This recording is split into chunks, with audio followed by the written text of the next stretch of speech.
श्री हरदास। भगवान एकदंत। भगवान श्री गणेश जी का ये अवतार उनके देही ब्रह्म स्वरूप की अभिव्यक्ति है तथा उनका वाहन मूषक बताया गया है। इस अवतार में भगवान एकदंत ने मदासुर का वध किया। कथा के अनुसार महर्षि चयवन के द्वारा मद की सृष्टि हुई। पिता महर्षि चयवन की आज्ञा से मद पाताल में शुक्राचार्य से मिलने गया। उसने शुक्राचार्य से प्रार्थना की कि वह उनके भ्राता महर्षि चयवन का पुत्र है। इस नाते वह शुक्राचार्य के लिए भी पुत्रवत हुआ। मद ने ये इच्छा प्रकट की कि शुक्राचार्य उसे अपना शिष्य बना ले और उसे ब्रह्मांड पर अधिकार स्थापित करने में सहायता करें। तब शुक्राचार्य ने उसे एकाक्षरी मंत्र ह्रीम मंत्र की दीक्षा दी और उसे तापश्चर्य का निर्देश दिया। अपने गुरु का निर्देश पाकर वह कठोर तपस्या में लीन हो गया। उसने सहस्त्रों वर्ष तक कठिन ध्यान तपस्या की। उसके चारों ओर वृक्ष और लताएं फैल गईं। उसका पूरा शरीर अस्त पंचर में परिवर्तित हो गया।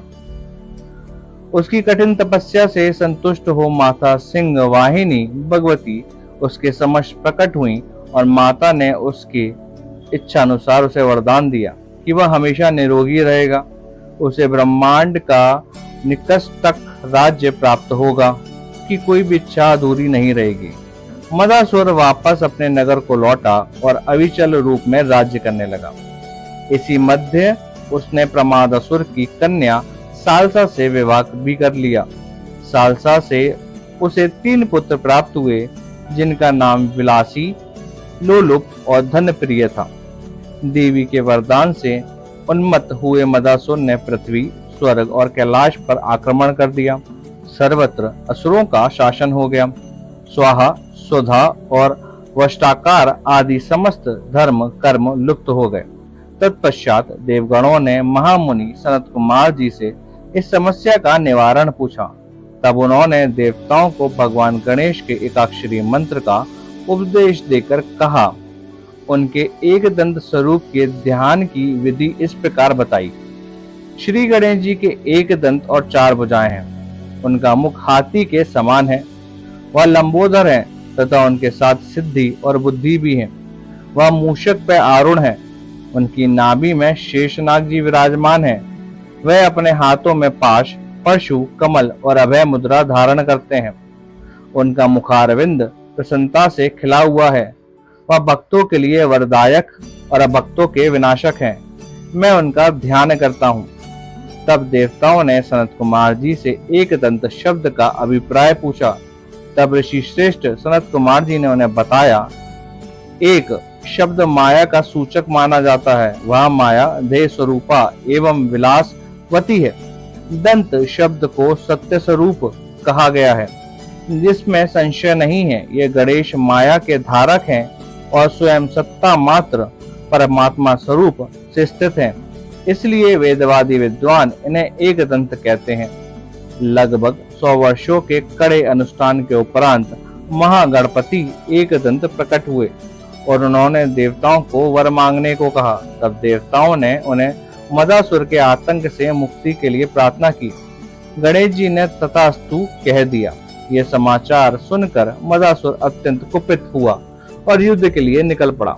उसके सेना नायकों ने अत्यंत उग्र मूषक, अरुण, महाकाय, नर, कुंजर को 4 हाथों में परशु और पाश आदि आयुध लिए हुए देखा।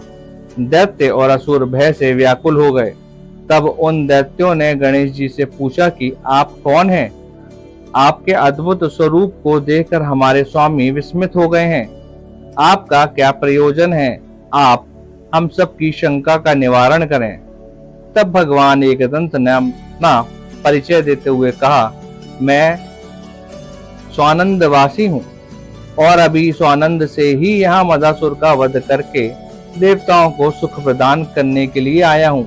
यदि मदासुर अपना हित चाहे तो देवताओं को उनका अधिकार वापस करके उनके प्रति द्वेष भाव को त्याग कर मेरी शरण में आ जाए, अन्यथा मैं उसका वध अवश्य ही करूंगा। दूत ने यह सूचना मदासुर को दी। तब उसे नारद जी के वचन का स्मरण हुआ, किंतु फिर भी वह युद्ध के लिए निकल पड़ा। मदासुर ने अपने धनुष से भगवान गणेश के ऊपर आघात का प्रयास किया, किंतु तत्क्षण भगवान एकदंत का तीव्र परशु उसके वक्ष स्थल पर प्रविष्ट हो गया। वह असुर पृथ्वी पर गिरा और मूर्छित हो गया। कुछ ही समय पश्चात सचेत होते ही परशु उठाकर देखना चाहा, पर वह दिव्य अस्त्र उसके हाथ से छूटकर गणेश जी के कर कमलों में लौट गया। तब मदासुर को भान हुआ कि ये सर्व समर्थ परमात्मा है, और वह आसुरी भाव त्याग कर भगवान एकदंत के समक्ष दंडवत हो गया। मदासुर ने भगवान एकदंत से समायाचना की और दृढ़ भक्ति का आशीर्वाद मांगा। जब एकदंत जी ने उसे असुर से कहा कि जहाँ देवी संपदा से पूर्ण मेरी पूजा आराधना हो वहां तुम मत जाना, इसके विपरीत आसुरी भाव के कर्मों का फल तुम भक्षण करते रहना। एकदंत से वरदान पाकर मदासुर पाताल चला गया और प्रसन्न देवगण मूषक वाहन की स्तुति कर अपने अपने स्थान पर प्रस्थान कर गए। इसी प्रकार एक समय भगवान विष्णु ने भी भगवान एकदंत की उपासना की थी, जिससे प्रसन्न हो एकदंत जी ने विष्णु जी को मणि रत्न चिंतामणि दी थी, जिससे भगवान विष्णु ने महात्मा कपिल मुनि को प्रदान कर दी थी, जिसे गणासुर नामक असुर ने महर्षि कपिल से छीन लिया। तब भगवान एकदंत ने गणासुर को शिरच्छेद कर कपिल मुनि को मणि वापस कर दी थी।